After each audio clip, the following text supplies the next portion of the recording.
2017, un nouveau secrétaire général, Antonio Guterres, arrive aux Nations Unies. Il s'est engagé à réformer et à atteindre la parité entre les sexes et en faveur de la prévention des conflits. Dans le monde, le nombre de défis ne cesse de croître. Nous sommes un monde fragmenté.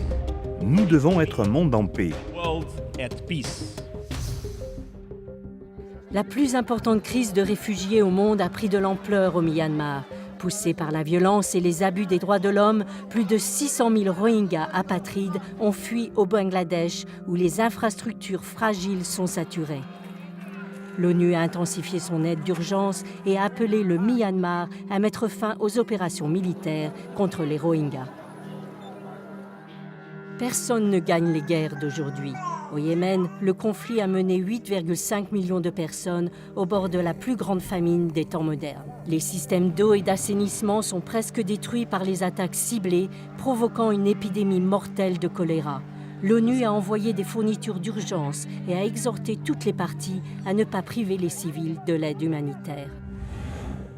4 famines, au Yémen, au Soudan du Sud, en Somalie et au Nigeria, résultat de conflits non résolus exacerbés par des sécheresses et des récoltes manquées.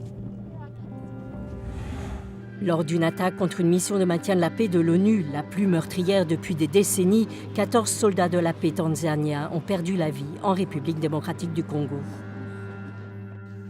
C'est une autre indication des énormes sacrifices faits par les pays fournisseurs de troupes au service de la paix mondiale. La mission, la MONUSCO, est la plus grande au monde. Elle a pour mandat de passer à l'offensive contre les groupes armés qui ont maintenu leur emprise pendant des années sur la vaste région riche en minerais. Une autre guerre interminable, la Syrie. 6 années de conflit ont fait 250 000 morts et 5 millions de déplacés. Certaines personnes sont revenues à Alep libérées, tandis que dans la Ghouta orientale assiégée, des milliers d'autres ont reçu de la nourriture et des médicaments d'un convoi d'aide de l'ONU. Les combats se sont poursuivis dans d'autres endroits, y compris des attaques chimiques. Des cessez-le-feu temporaires ont été négociés. L'envoyé spécial de l'ONU pour la Syrie travaille sans relâche pour amener les parties à la table des négociations et à mettre un terme aux hostilités. Près de 100 000 migrants ont traversé la Méditerranée en 2017. Plus de 3 000 se sont noyés. La plupart fuient la pauvreté et les conflits en Afrique subsaharienne. Plus d'1 million attendent pour passer en Libye, victimes d'abus, d'exploitation et même d'esclavage.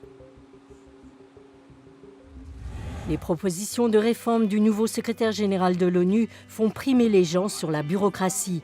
La médiation et la prévention sont au centre du programme de paix et de sécurité de l'ONU. Le Bureau de l'antiterrorisme de l'ONU, récemment créé, coordonne un effort mondial pour prévenir l'extrémisme violent et les autres causes profondes de la terreur. L'ONU a aussi lancé des stratégies pour mettre fin à l'exploitation sexuelle et s'est engagée à réaliser la parité entre les sexes. Dans le monde, 130 millions de filles ne vont toujours pas à l'école, ce qui est inacceptable pour Malala Yousafzai, messagère de la paix de l'ONU. Si nous voulons aller de l'avant, nous devons donner une éducation aux filles. Et une fois que vous éduquez les filles, vous changez toute la communauté, vous changez toute la société. D'ici 2020, l'ONU vise à doubler le nombre de femmes au sein des troupes de maintien de la paix pour protéger les civils et aider les femmes locales à participer au processus de paix.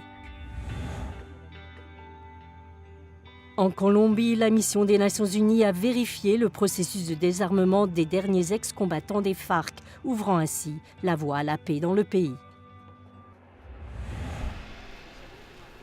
À La Haye, après plus de 24 ans, le tribunal pénal international pour l'ex-Yougoslavie a achevé ses travaux.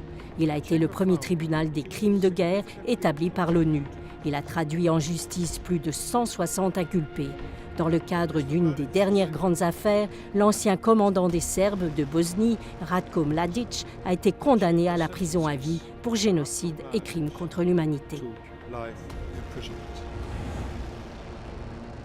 De nouveaux essais nucléaires et de missiles en Corée du Nord ont généré des tensions croissantes autour de la péninsule coréenne et des inquiétudes dans le monde entier. Nous ne nous laissons pas entraîner dans la guerre. Plus largement, tous les pays doivent faire preuve d'une plus grande volonté d'atteindre l'objectif universel d'un monde sans armes nucléaires. Le Conseil de sécurité de l'ONU a renforcé les sanctions existantes contre la Corée du Nord. En décembre, le gouvernement de Pyongyang a invité un envoyé de l'ONU pour commencer à discuter de questions d'intérêt commun. Pendant ce temps, 122 pays ont adopté le tout premier traité d'interdiction complète des armes nucléaires, un moment historique pour le désarmement. À New York, lors de la conférence sur les océans, les États membres se sont engagés à prendre des mesures pour mieux protéger les mers du monde. Peu de temps après, une série de forts ouragans ont dévasté plusieurs États des Caraïbes. Sur certaines îles comme la Dominique, de rares arbres ou maisons ont été épargnés. Pour les scientifiques, c'est une preuve irréfutable que le changement climatique amplifie la force des tempêtes et autres catastrophes naturelles. L'ONU a appelé les pays à accélérer la mise en œuvre de l'accord de Paris sur le climat. Les discours et les discussions ne résoudront pas le problème. Joindre la parole aux actes est bien plus efficace.